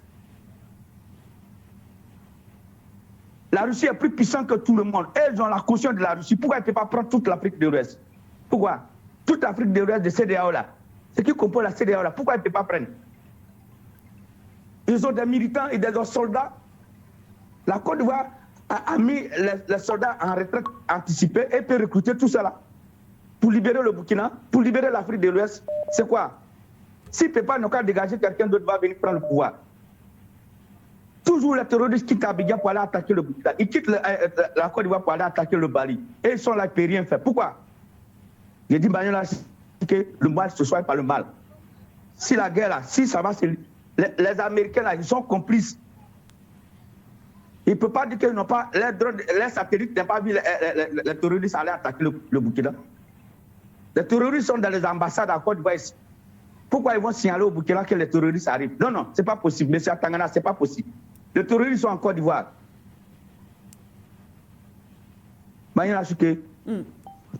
Nous nous battons pour libérer l'Afrique. On va libérer l'Afrique. Mais je demande à Traoré, Assimi Goïta, désormais quand ils seront attaqués, ils n'ont qu'à attaquer la Côte d'Ivoire. Et on va les aider. Monsieur. C'est tout ce que je voulais dire ce matin. Je suis très en colère contre Ibrahim Traoré et Assimi Goïta. Ils sont mis. Oui, merci. Merci, Monsieur Kofi. On peut comprendre votre colère, mais vous allez m'excuser quand même de censurer cet appel à attaquer quand même la Côte d'Ivoire. Nous sommes entre autres pour ne serait-ce que des peuples, les peuples, pas les dirigeants. Nous sommes des peuples frères, donc on ne saurait dire qu'il faudrait aller attaquer un autre État, Monsieur Kofi. Je censure cela, je m'excuse d'avance, mais je dois censurer cela. Mais je comprends en tout cas, en gros, l'idée, vous interpellez. Effectivement, vous pensez que les dirigeants de l'AES peuvent faire plus que ce qu'ils font actuellement. Il faudrait peut-être accélérer. Je pense que c'est le sens de vos propos. Merci beaucoup d'être passé ce matin et d'avoir appelé. On prend peut-être le dernier, on verra, en fonction du temps. Nos téléspectateurs, allô? Bonjour, Madame Piquet. Bonjour. Je salue très respectueusement Doyen Tangana, Monsieur Aïssi, ici pour ce que vous faites. Puisque le est déjà parti, je vais juste me préoccuper de ce qui se passe entre le Burkina et les soi-disant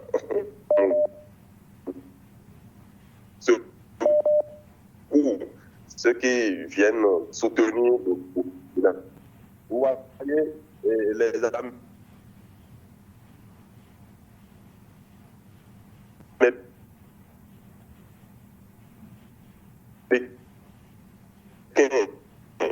Ils sont toujours droit dans leur botte. Les traditions ne changeront pas. Quand votre oriente, sachez que ce soir. Sinon même, qui sont ceux qui forment les terroristes, qui sont ceux qui les arment, ceux qui les entretiennent, ceux qui les envoient sur le terrain, c'est toujours eux. Et c'est des gens qui sont appelés et après se faire appeler pour éteindre le feu. Alors, si je veux éteindre le feu que moi-même j'ai allumé, je ne vais pas l'éteindre. Mon intérêt est que le feu soit là, toujours à être activé. Donc, il revient à nous, Burkinabés, de faire preuve d'intelligence, de ne pas faire confiance à ces gens-là.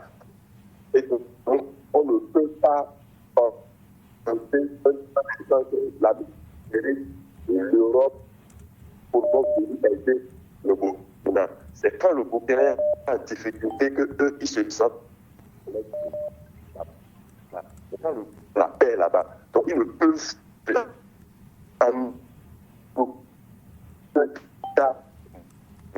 aider à faire quoi que ce soit. Maintenant, le doyen a lévé. C'est là où moi je me pose depuis ils arrivent à surveiller, tout le monde sont privés des moyens d'avoir des sachets. Mais expliquez-nous un peu, qu'est-ce qui fait qu'un pays comme le Burkina aujourd'hui ne peut pas avoir des satellites au point de surveiller aussi, d'être à l'écoute, de savoir tout ce que les autres programmes contre le Burkina, contre le Mali, contre le Niger. Parce qu'aujourd'hui, la vie de l'Afrique, le lendemain de c'est ça qui se joue aujourd'hui dans le Sahel.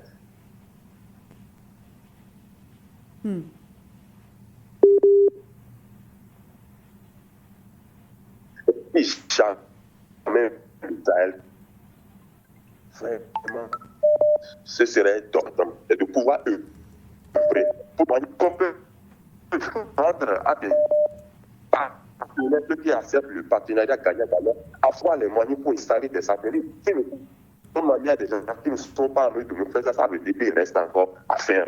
Mais les autres pays sont allés du Burkina, Ghana, Bénin, Côte d'Ivoire, surtout la Côte d'Ivoire. La Côte d'Ivoire n'a pas d'actif pour le bateau qui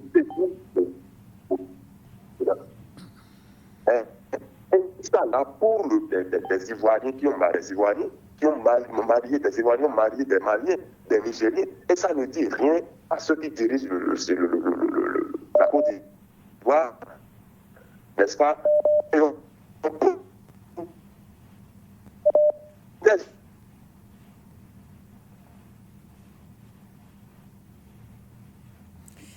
Merci. Merci en tout cas, monsieur. Malheureusement, on n'a pas pu terminer la conversation avec vous, des problèmes de communication, mais je pense que vous avez quand même pu dire l'essentiel. Merci infiniment d'avoir appelé encore ce matin. Vous êtes également un fidèle téléspectateur des programmes de For You Media Africa. Merci beaucoup, cher monsieur. Alors, on va poursuivre sur le plateau et certainement faire le tour de table pour sortir monsieur Henri Atongana après les interpellations des téléspectateurs. On a suivi, en tout cas, on pense, les téléspectateurs, que la solution est peut-être au-delà, bien sûr, des alliances avec d'autres États, tels que la Russie, entre autres. Il y a aussi que peut-être que les États de l'AES devraient peut-être passer à la vitesse supérieure, aller encore plus loin. Comment? Ça, c'est encore une autre interrogation. Est-ce que ces États-là, aujourd'hui, ont vraiment tous ces moyens lorsqu'on sait que ces terroristes sont soutenus quand même par des puissances occidentales qui détiennent, tout à l'heure, vous l'avez d'ailleurs dit, en ce qui concerne le matériel militaire d'un pays comme les États-Unis? Est-ce que les États de l'AES, aujourd'hui, peuvent véritablement faire face à cet ennemi-là? Ou alors, voilà, peut-être comment? Si oui, comment? L'une des premières façons, c'est d'abord informer les peuples. C'est-à-dire que chaque peuple africain sache que quand tu vois un terroriste chez toi, ce terroriste-là est payé, équipé, renseigné par un impérialiste. Ce qu'on attend de toi, c'est que tu aies peur et que tu demandes aux impérialistes de venir assurer ta sécurité. Ce qu'on attend de toi, c'est que tu aies peur et que tu demandes à l'impérialiste de venir assurer ta sécurité. Et à partir du moment où quelqu'un assure votre sécurité, vous êtes son esclave.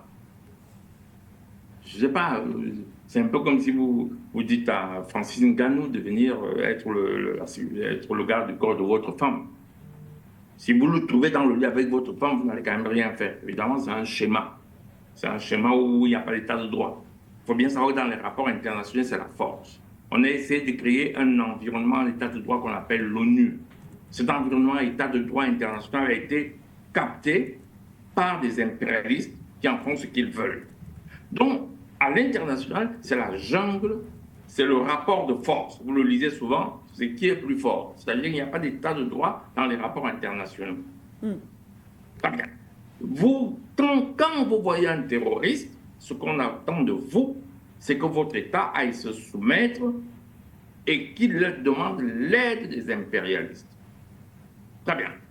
Au lieu de demander l'aide des impérialistes, demander l'aide de la Russie et de la Chine. Parce qu'eux ne sont pas impérialistes et du point de vue géostratégique, ils n'ont pas intérêt à ce que l'Afrique tombe aux mains des impérialistes qui renforceraient leur puissance. En préparation à la Troisième Guerre mondiale qui s'annonce, ils ont besoin d'hommes. Je ne sais pas si vous avez entendu, Madame Siké, le Commonwealth, l'armée britannique, recrute dans tout le Commonwealth. Et dans la fiche de recrutement, on a mis une jolie fille africaine en tenue d'armée. D'ailleurs, je crois que j'ai tagué le jeune frère Ndengue dessus. Parce qu'ils ont besoin d'hommes en préparation de la Troisième Guerre mondiale. Que vous le vouliez ou vous ne vouliez pas,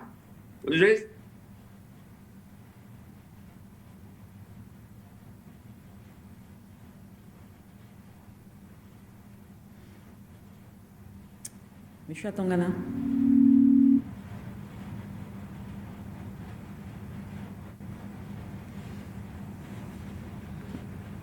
On pourra revenir avec M. Atangana peut-être pour sortir définitivement, peut-être espérant que la connexion sera très très vite rétablie. En attendant, M. Albert Anatola ici également pour sortir des propositions, la colère des téléspectateurs, effectivement, on souhaite que ce projet impérialiste soit mis hors d'état de nuire et peut-être plus d'action de la part des dirigeants de l'AES. Mais comment? La question reste posée. Écoutez, il serait illusoire de penser, Madame Siké, que c'est possible de lutter contre des menaces asymétriques étant en vase clos. Tout à l'heure, j'ai pris l'exemple de, n'est-ce pas, du Cameroun, oui, du Nigeria et bien évidemment du Tchad, dont la collaboration a été significative dans la lutte contre Boko Haram. oui. C'est cette synergie-là qu'il faut, n'est-ce pas, qu'il faut établir dans le contexte du Sahel, ou de la Confédération du Sahel, et entre autres.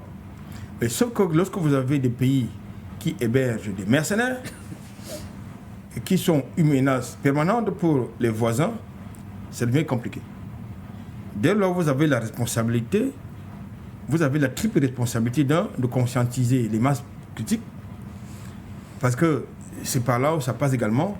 Deuxième chose, j'ai l'habitude de le dire, et ça a été répété tout à l'heure par M. Somba, s'engager dans les programmes, n'est-ce pas, de formation militaire, de formation militaire obligatoire.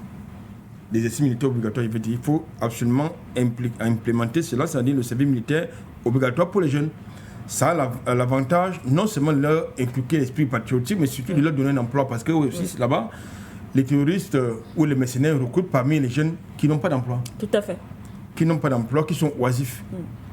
Et il faut donc occuper ces jeunes-là, un peu comme Ibrahim Traoré l'a fait du côté du Burkina Faso. À la fois, vous n'avez pas besoin d'aller chercher des armées étrangères pour assurer la sécurité de votre population, de votre territoire. Vous avez des jeunes patriotes qui sont prêts à donner leur vie pour la défense de la patrie. Et ça ne vous coûte pas grand-chose. Ça ne vous implique pas des accords léonins avec les puissances, soit des gens qui vont venir vous assurer votre sécurité. La troisième chose, et c'est fondamental, nous devons avoir des armées formées, équipées. Il faut recruter. Il faut davantage recruter, n'est-ce pas, il faut renforcer, n'est-ce pas, le dispositif humain au niveau de nos armées, parce que nous avons très souvent des armées avec un personnel vieillissant, mal formé ou bien sous-formé. Oui. Ouais, il faut donc absolument le faire. Si c'est nécessaire, nous devons pouvoir regarder les partenaires stratégiques comme la Russie et la Chine pour certaines choses. Je pense d'une manière générale. D'une manière générale, ce serait illusoire, mais alors très illusoire, de croire que Washington, Paris, Londres va assurer votre sécurité. C'est illusoire. Ils sont là pour d'abord vous recoloniser, c'est dans leur projet, dans leur agenda, assurer leur survie, assurer les métiers, assurer, n'est-ce pas, les activités d'espionnage, parce que ils sont coutumiers du fait. Vous avez plusieurs espions, vous avez plusieurs satellites espions qui sont orientés vers le Sahel. Mais à quoi ça sert ces satellites espions? Mais ça sert justement à espionner non pas justement les activités asymétriques, ça sert plutôt à espionner les activités régulières des armées régulières. Un peu comme le business que le Niger veut faire avec l'Iran en matière d'uranium. C'est ça qui intéresse Washington. Le reste, ils n'ont rien à cirer. Donc, il faut absolument éduquer les jeunes, les scolariser, mais surtout leur donner l'emploi. Parce qu'en réalité, et je ne sors pas là, lorsqu'il y a des recrutements, que ce soit chez les mercenaires, le camp des mercenaires, que chez les terroristes, mais ils vont prendre parmi la jeunesse qui ne fait rien. Il faut donc associer à la lutte contre le terrorisme les activités, je veux dire les projets socio-économiques. Les projets socio-économiques qui vont occuper les jeunes, qui ne vont pas les rendre oisifs, qui vont créer des emplois. Et du coup, qui vont surtout, il faut également mettre surtout en place les programmes agricoles. Parce que vous avez également les personnes qui font pratiquement une journée, ils n'ont rien mis sur la dent. Dans le meilleur des cas, ils doivent un repas. Mais lorsqu'on leur promet par exemple 500 000 francs CFA, tout de suite, ils vont courir. Même si ce n'est pas ça qu'on va leur donner, ils courent quand même parce qu'ils ont la promesse n'est-ce pas, d'avoir 500 000 francs, peut-être par jour, bien par semaine. Il faut donc justement associer à la lutte contre le terrorisme, n'est-ce pas, les projets socio-économiques. C'est important. Il faut renforcer, et c'est important aussi cet aspect-là, nous devons avoir un système de surveillance préventive. C'est important parce que ce qui est arrivé par exemple à Burkina Faso, s'il y avait un renseignement préventif, prévisionnel, j'ai envie de dire, on n'aurait pas assisté à ces carnages. Il y a eu justement plusieurs cas comme ça, que ce soit au Burkina Faso, au Niger, ou bien au Mali. Vous avez à la fois les embuscades, vous avez... Voilà. C'est parce qu'il y a quelquefois une défaillance au niveau du renseignement prévisionnel. Comme tout à l'heure, je l'indiquais, le renseignement prévisionnel n'est pas seulement le fait de l'électronique ou des drones, entre autres, mais c'est aussi le facteur humain. Le facteur humain est important dans le renseignement prévisionnel. Je pense qu'en 2001, lorsque nous assistons aux attentats de 11 septembre aux États-Unis, avec le Bataclan, n'est-ce pas, électronique dont dispose Washington, on n'a pas pu, n'est-ce pas, anticiper sur les attentats terroristes. Pourquoi? Parce qu'on a oublié un élément important, un facteur important dans le renseignement prévisionnel, le facteur humain. Et il faut donc travailler en collaboration avec les populations, mais surtout leur inculquer que lorsqu'un mercenaire étranger ou bien même africain vous propose le ciel et la terre pour combattre, pour lutter contre votre territoire, votre patrie, c'est dangereux. Merci à vous, Monsieur Anatole Aïssi. Monsieur Henri Atongana, on essaye pour sortir avec vous, Monsieur Henri Atongana. Oui, le réseau a été très instable aujourd'hui et c'est dommage, mais enfin, pour conclure, j'étais en train d'expliquer qu'il faudrait que nous, déjà, les populations comprennent, que les populations se disent que quand il y a du terrorisme, c'est qu'on attend qu'on aille se soumettre à l'impérialiste. Il faut comprendre ça définitivement. Ne prenez pas le terrorisme comme la faiblesse de votre État, mais entendez le terrorisme chez vous comme l'impérialiste qui va vous imposer sa présence. Et comme il ne peut pas venir vous le dire parce qu'il a sa propre opinion publique, donc il passe par le terrorisme. Nous devons lutter contre le terrorisme nous-mêmes déjà. Et très souvent bien recruter chez nous, comme ça s'est passé là au Burkina Faso, on va recruter des Burkinabés installés en Côte d'Ivoire, on leur donne un peu d'argent, on profite un peu de la misère dans laquelle ils nous ont assignés en imposant leur monnaie chez nous, en prenant nos réserves de devises, en affaiblissant nos armées.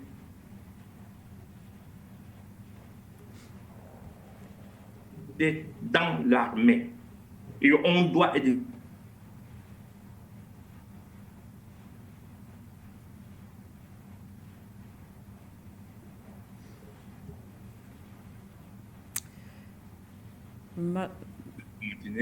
Et voilà.